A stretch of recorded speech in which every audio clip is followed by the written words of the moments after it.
Hello everyone and welcome to another video. So today we're going to talk about the Apple Vision Pro. So the Apple Vision Pro was actually released on February 2nd, which already passed at the time that I'm filming this video. So the device is out right now. So what is the Apple Vision Pro? Well, in short, it's a type of AR goggle. So AR is different from VR because, as most of you probably know, AR allows you to see your surroundings as well as digital overlay.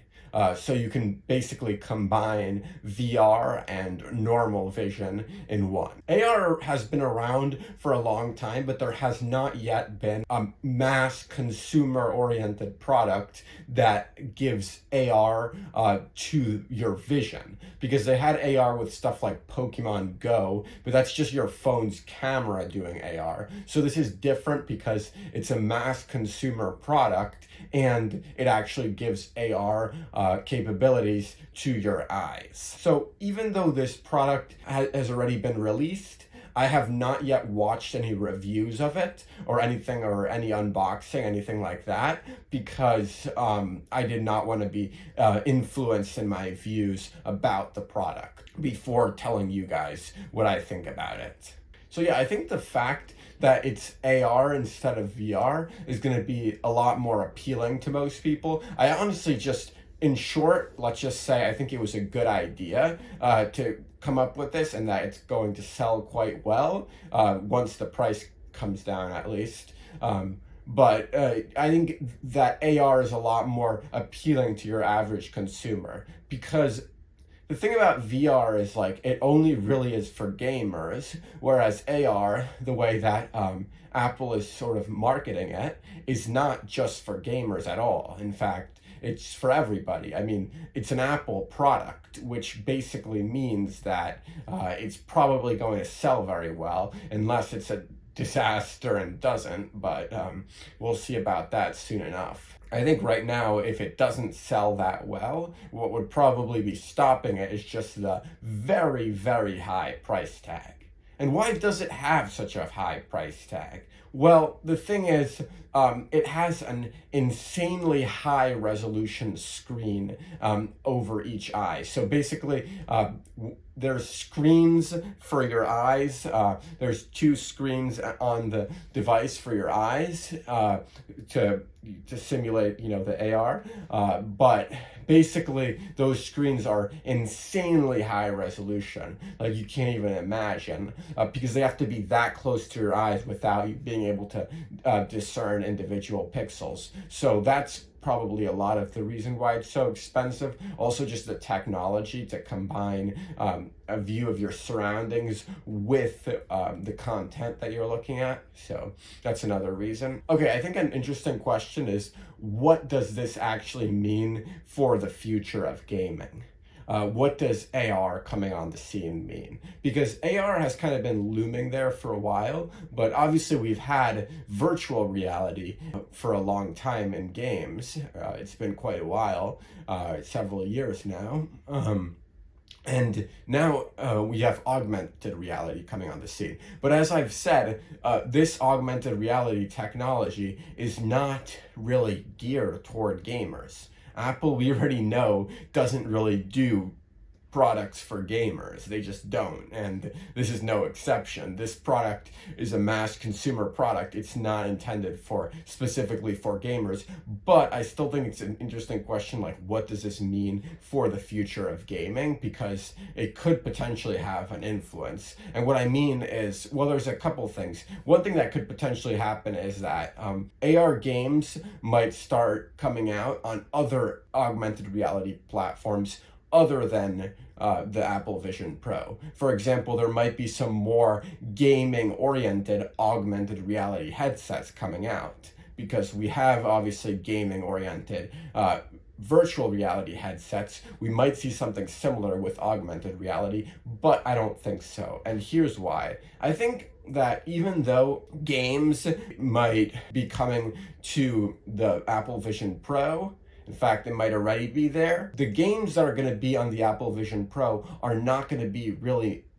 geared toward hardcore gamers. They're really just going to be, I think, more like phone games. Like, some people play phone games, but they're not a gamer. They don't have a gaming PC or a console. They just like to play around on phone games when they're on the train or in an elevator or something. So I think that that's the type of video games that we're going to see on the Apple Vision Pro, is just like games that are like for killing time. Like, I don't think we're going to see any like serious gaming being done on this device. Partly, and this is just one of the limitations, is just like the specs, that we're going to need to be talking about a really high frame rate and displaying an insane amount of pixels. So the amount of power that would need to be packed into the hardware in order for the Apple Vision Pro to be able to run like a AAA game would be insane, because you're going to need a very high frame rate with a very high resolution,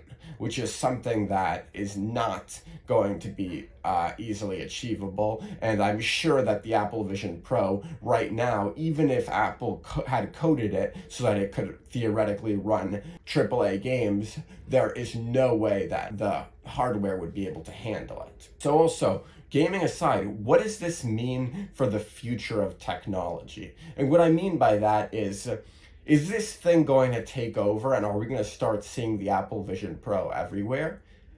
I think honestly that just because when Apple makes something, it tends to suddenly appear everywhere. I think that the answer would be yes. Like the Apple Watch.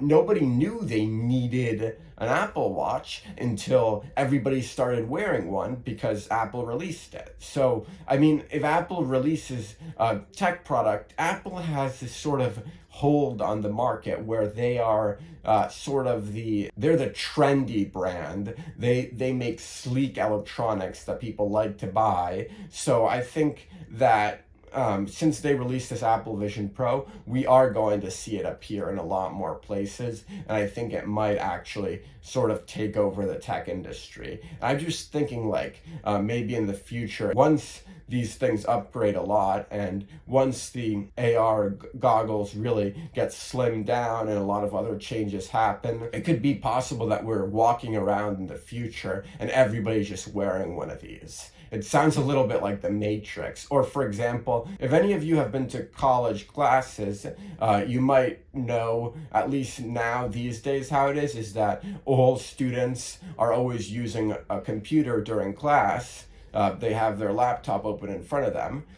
Maybe in the future, it'll be like everyone in class will be sitting there with the Apple Vision Pro, or whatever the refined version of that is, will just be sitting there with their goggles on.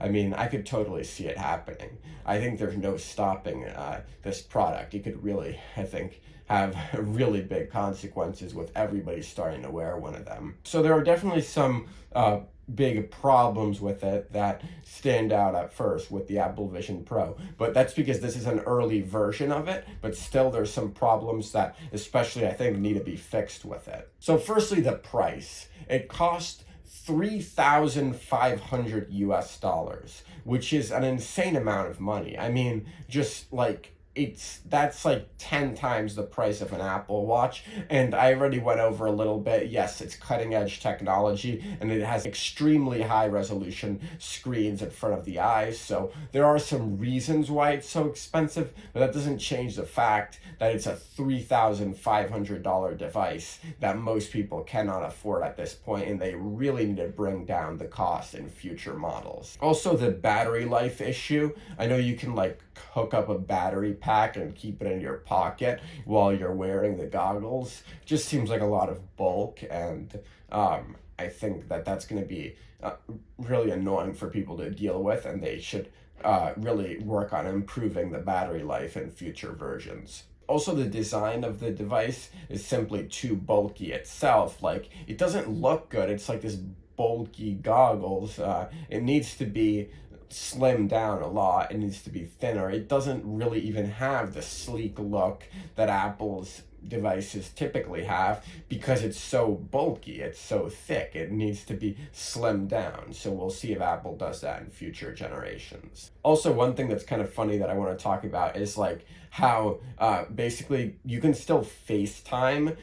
What Apple's doing is you can still FaceTime people while you're on your Apple Vision Pro, but the thing is, since you're wearing goggles, you would think, oh, but they can't see me because I'm wearing goggles. So how are the goggles gonna show my face? Well, here's what the solution was for them. I think this was really a pretty stupid solution, honestly, because what they're gonna do is use they have like sensors in the goggles to scan your eyes and face to determine what sort of expression you have on your face. But this is not a camera getting your whole face reading. It's just like detecting if you're smiling or what sort of facial expression you have. So they're gonna take that information and then they combine it with you create like an avatar of how you look. So basically, when you're FaceTiming people, the people you're FaceTiming, say I'm on an Apple Vision Pro and I'm FaceTiming someone, they're gonna see me, but instead of seeing a real live video of me, they're instead going to see just this avatar that looks a little like me and that is mimicking my facial expressions in real time. So this is definitely uncanny valley, if I've ever seen it. So uncanny valley, in case any of you don't know, is when something in technology is close enough to resemble humans, but at the same time, not close enough to what real humans look like, that it becomes uncanny. And I think that that's exactly the problem with Apple's solution for the FaceTime, is that these avatars that are like smiling and copying our facial expressions look really uncanny. So I hope they fix that in future versions. So I will not personally be buying one, certainly not now. I will not be buying an Apple Vision Pro, not until they bring the price way down, honestly. Yeah, there's just no way I'm buying it at this point. Plus, I'm not even convinced that it's that useful at this point. It's something where we really have to wait some generations. The price will probably go down significantly. Once it's under 2,000, we'll probably see a lot more people buying it. But even if it were under 2,000 or even under 1,000, it's still hard for me to see at this point that it's a very useful device. It just doesn't seem that useful. Alright guys, that's all I have for you today. If you liked the video, please leave a like down below, and I hope to see you all in the next one.